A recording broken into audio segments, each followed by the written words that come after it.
Perkenalkan, nama saya Bertrand Obe Paralado dengan NIM 2124112. Di video kali ini saya akan menjelaskan tentang praktikum 6, di mana menjelaskan materi-materi yang ada di dalamnya, yang ada background image, background gradient, dan lain-lain. Dari yang pertama mungkin background gradient, background image, yaitu di mana kita ingin selain menggunakan warna, kita bisa menggunakan gambar sebagai background dari paragrafnya kita begitu. Misalkan di sini kita bisa memakai di dalam elemen div ada atribut class dengan nama content. Di bawahnya ada atribut header 1 atau tag header 1. Kita buat dia ini di header itu ada nama background image, dan kita mau buat backgroundnya itu ada gambarnya begitu. Jadi kita bisa pakai text style atau ini textile CSS yang internal. Kita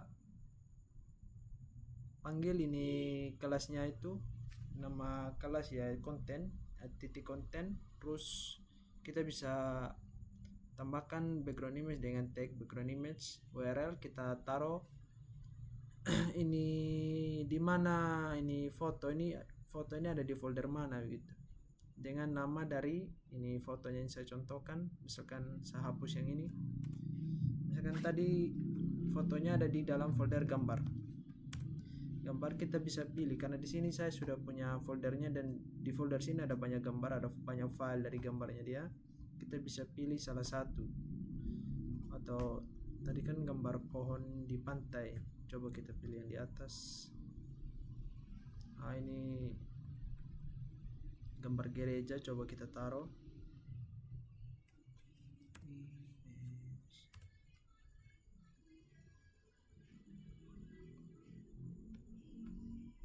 Nah, ini gambarnya berubah. Yang kedua ada background gradient.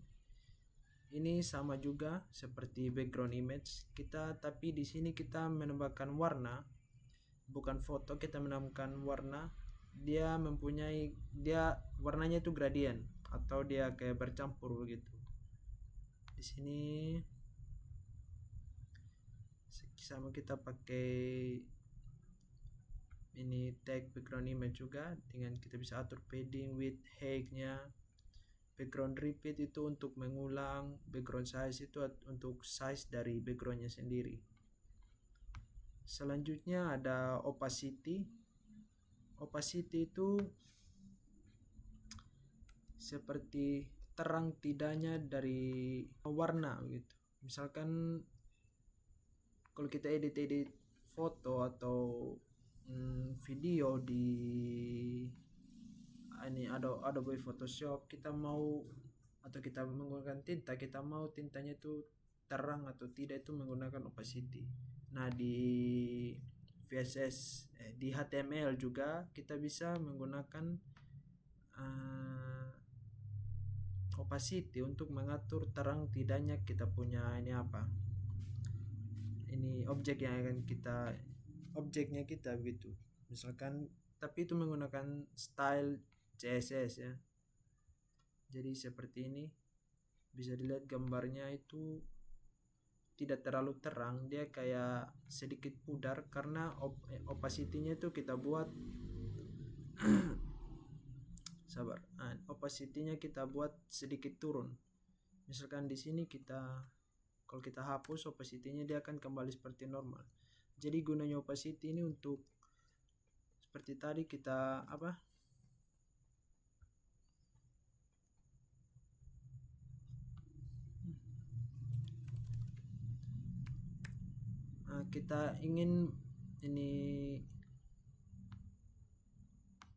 kita ingin dia terang atau tidak, ini kita punya objek. Selanjutnya writing mode atau cara penulisan. Misalkan kayak kita punya ini paragraf kita ini, kita mau dia kan biasa kan kita kalau menulis itu pasti semuanya horizontal, dia akan horizontal. Kalau kita pakai writing mode, kita bisa atur ini paragraf kita ini bisa jadi vertikal dan lain-lain.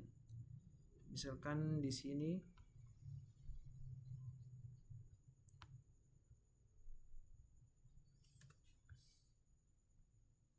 Misalkan di sini kita lihat, oke, perhatikan yang di warna biru. Misalkan di sini sebagaimana mestinya, sewajarnya memang kita punya paragraf itu dia horizontal. Tapi kalau kita tambahkan writing mode, di sini kita buat dia menjadi vertikal. Seketika kita punya paragraf akan menjadi vertikal, jadi dia dari atas ke bawah gitu. Selanjutnya ada overflow. Overflow di sini kita akan membuat scroll di dalam paragraf. Jadi misalkan tulisan kita itu kepanjangan untuk kolomnya, jadi kita bisa menambahkan overflow. Jadi kita bisa scroll seperti ini. Kalau misalkan tidak kepanjangan bagaimana? Kalau misalkan tidak, ya dia tidak akan muncul scroll. Jadi karena buat apa juga buat muncul scroll kalau dia tidak kepanjangan begitu. Selanjutnya ada pseudo element link.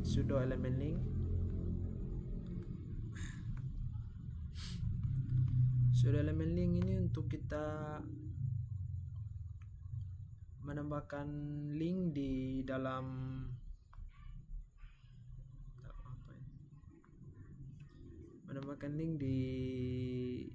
HTML, di CSS. Jadi ketika kita kan dia akan membawa kita ke situsnya begitu. Ini karena tidak tersambung internet, jadi kita bisa ke situsnya dia, jadi harus tersambung internet dulu. Selanjutnya ada list. List ini untuk menambah daftar di HTML. Jadi misalkan di sini kan bisa dilihat kalau seperti di Word kita bisa menambah misalkan yang penting-penting, ini akan icon-icon yang muncul ini dari list begitu. Misalkan di sini this dia akan muncul titik-titik seperti ini, atau kita bisa menambahkan kayak apa itu ya, seperti apa sudah namanya itu. Pokoknya ada, kalau mau lihat yang lebih lengkap sebenarnya ada di webnya sendiri di Mozilla, saya lupa. Tapi kegunaannya itu untuk menambahkan seperti icon-icon yang ada di sebelah. Bisa juga ada yang emoticon dan lain-lain. Selanjutnya ada tabel. Di HTML ada tabel, di CSS juga kita bisa membuat tabel lewat style CSS. Jadi seperti ini, kita langsung misalkan kita sudah membuat di head, di body dan lain-lain, kita menemukan nama, nilai dan lain-lain, kita bisa mengatur bagaimana ini tabelnya itu lewat CSS juga. Jadi seperti ini kita bisa langsung menambahkan tag-tagnya kayak tabel tr, th, td. Kita bisa atur ini border style dari tabel-tabel tersebut. Misalkan di sini border style itu solid. Maksud solid di sini itu untuk supaya dia ini tebal atau ini menyatu begitu, dia punya garis-garis dari ini apa, dari tabel, supaya dia tebal. Kalau misalkan double, kalau kita pakai yang double berarti nanti mungkin kekecilan atau berarti kita ini tabelnya itu dia garisnya itu ada dua. Ini bisa dilihat ada kayak rongga-rongga di dekat-dekat tabelnya itu. Nah itu karena kita memakai ini double. Selanjutnya ada border width, itu kayak besar dari bordernya dia. Misalkan di sini 2, kalau kita sebenarnya hampir sama juga kayak di ini tabel di HTML, cuman ini kita buat dia dari ini apa, dari CSS. Kalau kita border width kita naikkan, besar dari garis-garisnya juga nanti akan naik. Margin dan padding itu kayak besar-besar dari margin untuk ini ini jarak tabelnya dari dengan bingkainya, dari kalau padding itu besar-besar dari tabel. Border collapse ini untuk mereka collapse ini bordernya itu menyatu. Kalau kita tidak pakai ini nanti bordernya itu kayak ada jarak antara border gitu. Dan di sini ada ter hover style. Maksudnya apa itu? Untuk supaya saat kita mengarahkan kita punya kursor ini ke tabel, dia akan berubah warna. Jadi kita tahu kita punya kursor ini ada di mana gitu. Selanjutnya CSS4. Ini juga kita sudah buat di tabel kemarin. Tapi di sini menggunakan CSS.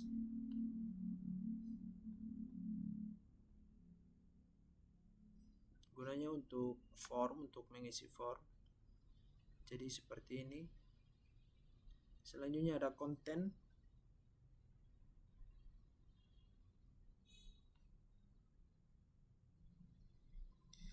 Di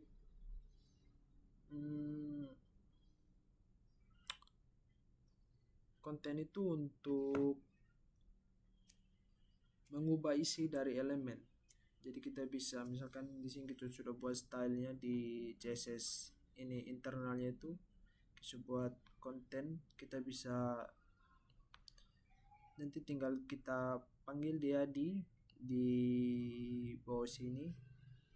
After itu maksudnya dia setelah dari kalimat ini, dan before itu sebelum. Jadi ada di sini.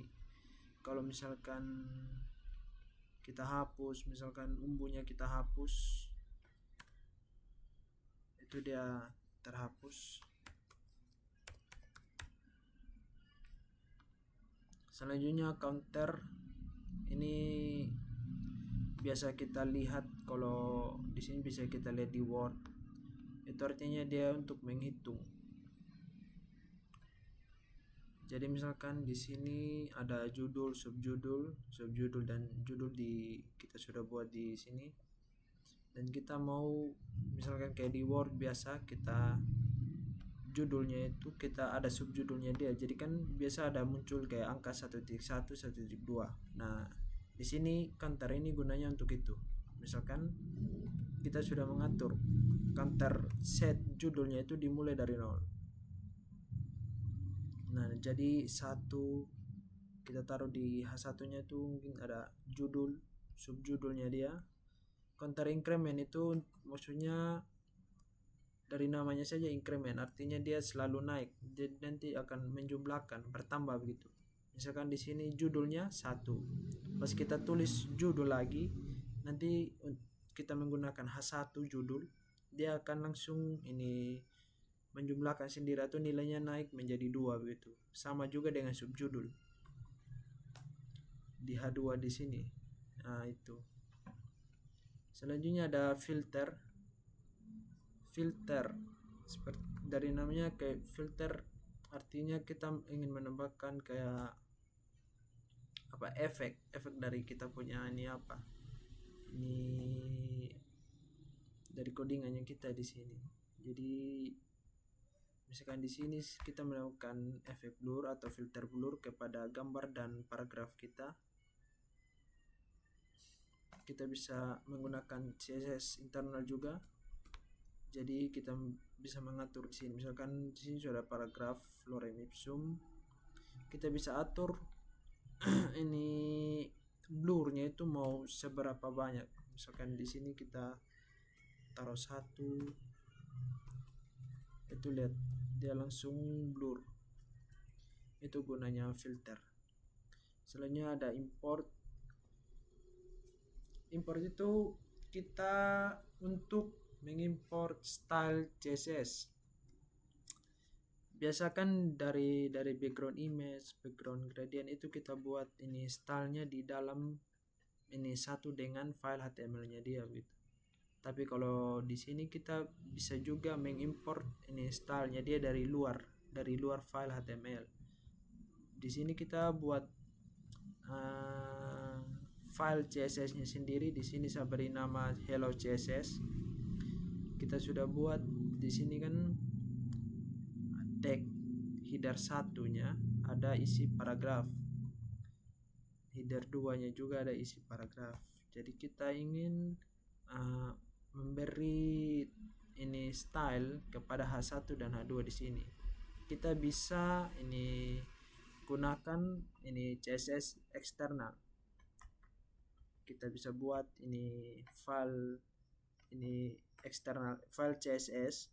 Kita beri nama apa terserah teman-teman. Di sini saya pakai hello CSS. Kita bisa langsung saja tulis H1, kita style dia. Style seperti apa itu tergantung kita punya kreativitas sendiri lagi. Di sini saya memberikan warna saja kepada tulisan, dan ini besar hurufnya itu saya beri kasih 20 pixel. Untuk H1 dan H2 itu warnanya coklat dan besar hurufnya 15 pixel. Jadi bagaimana cara kita panggil? Kita bisa langsung ditulis kita ketikkan tag style di dalam HTML yang ingin kita panggil. Ini ingin kita panggil file CSS-nya. Kita bisa tulis menggunakan add import URL. Kita bisa taruh nama filenya di situ. Jadi hasilnya akan seperti ini. Sama seperti lihat warnanya sama dengan aqua. H1-nya itu aqua dan H2-nya itu coklat. Selanjutnya ada cascade. Cascade di sini merupakan logika bagaimana web browser ini mengumpulkan properti CSS. Misalkan di sini kita ingin mewarnai ini header 1 kita. Di sini ada ini judul, saya tulis ini judul. Kita bisa membuat dua warna. Yang pertama kita warna ini brown atau warna brown, yang kedua itu black. Kita bisa membuat, kan di sini ada dua warna. Jadi kita bisa pakai tag important untuk memunculkan salah satunya. Misalkan di sini black dan di bawah itu brown, dia akan ambil yang brown ya. Tapi kalau kita menggunakan important, dia akan berubah jadi hitam, karena di situ kita memunculkan hitam sebagai warna yang akan kita tampilkan, ingin kita tampilkan. Selanjutnya ada layer. Layer ini hampir sama seperti important, cuma dia lebih fleksibel. Kita bisa membuat, kita mau yang mana yang mau kita munculkan duluan juga, tapi ini lebih bagus, kalau menurut saya lebih bagus ketimbang dengan important, karena important hanya bisa satu begitu. Kalau layer dia ini seperti karena layer sendiri merupakan namanya itu lapisan, jadi dia bisa lebih dari satu begitu. Misalkan di sini saya buat layer, untuk stylenya saya buat dari eksternal, ada juga yang di internal. Di sini ada layer A dan B. Sehingga kita panggil layer B duluan, makanya warnanya di sini karena kita memprioritaskan B duluan, jadi dia akan yang muncul di sini itu warna yang ada di B begitu. Seperti ini. Oke, itu saja penjelasan saya dari ini untuk pertemuan 6. Kalau ada kesalahan mohon dimaafkan. Terima kasih.